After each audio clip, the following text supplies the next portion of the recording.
बिल्कुल। और बार बार मैंने इस बात को कहा है कि बिहार प्रधानमंत्री जी की प्राथमिकताओं में है और बिहार में बार बार उनका आना, ये मुझे लगता है शायद नौवीं बार पिछले एक साल में, जब से केंद्र में तीसरी बार प्रधानमंत्री जी के नेतृत्व में एनडीए की सरकार बनी है, नौवीं बार उनका बिहार आना अपने में दर्शाता है कि एक विकसित बिहार का संकल्प प्रधानमंत्री जी के लिए कितनी बड़ी प्राथमिकता है।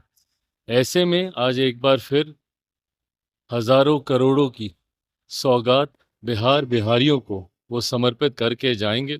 और मैं मानता हूं कि ये प्यार बिहारियों के लिए जो प्रधानमंत्री जी के दिल में है, और बिहारी जिस तरीके से प्रधानमंत्री जी को प्यार करते हैं, ये अपने में एक ऐसा जोड़ है जो बिहार को विकसित राज्य बनाने की दिशा में और ज्यादा गति देगा।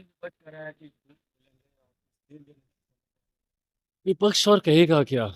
विपक्ष इस बात से घबराया हुआ है कि क्यों, क्योंकि मुद्दा तो इसी बात को ये लोग बनाना चाहते थे ना, कि प्रधानमंत्री जी ने बिहार के लिए क्या किया, प्रधानमंत्री जी बिहार आते नहीं, प्रधानमंत्री जी बिहार को देखते नहीं, जब चुनाव आता है तभी बिहार आते हैं, यही बातें विपक्ष मुद्दा बनाता।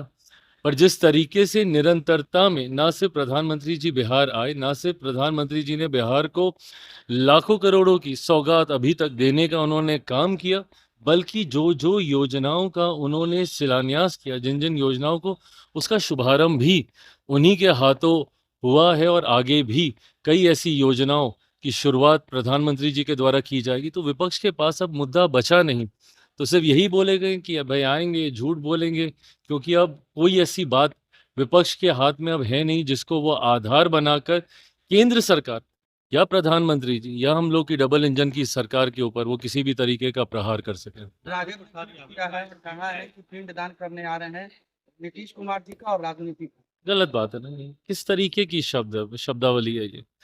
इस तरीके से भाई बार बार मैंने कहा है कि आप कीजिए ना, नीतियों के ऊपर आप सवाल उठाइए, एसआर को लेकर आपने मुद्दा बनाया हुआ है, बनाइए, इन सारी बातों को आप बोलिए जो आपको लगती हैं कि भाई नीतिगत तरीके से गलत फैसले हैं।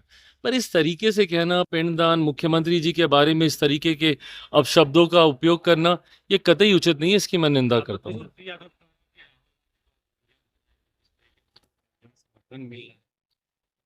आज किस तरीके से राजद कांग्रेस के पीछे कुछ लग्गू की तरह लगी हुई है, किस तरीके से राहुल गांधी जी को ये लोग पूरे प्रदेश में घुमा रहे हैं, ये अपने में दर्शाता है ना कि भैया राजद की ताकत कितनी ज्यादा घट चुकी है, कि एक ऐसा दल जिसके लिए कहा जाता था कि शायद बिहार में अब कुछ बचा नहीं है, उस दल को साथ में ले लेकर इन लोगों को घूमना पड़ रहा है।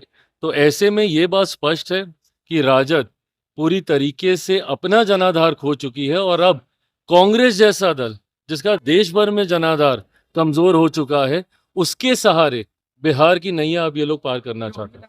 सभी को लेकर तेजस्वी यादव ने कहा है कि मुख्यमंत्री नीतीश कुमार और चंद्रबाबू नायडू जी को जेल भेजने की तैयारी में है। ये वही लोग हैं ना जो कि भ्रष्टाचार पे जब जेल जाते हैं तो परिवार के दूसरे सदस्यों को कुर्सी देते हैं।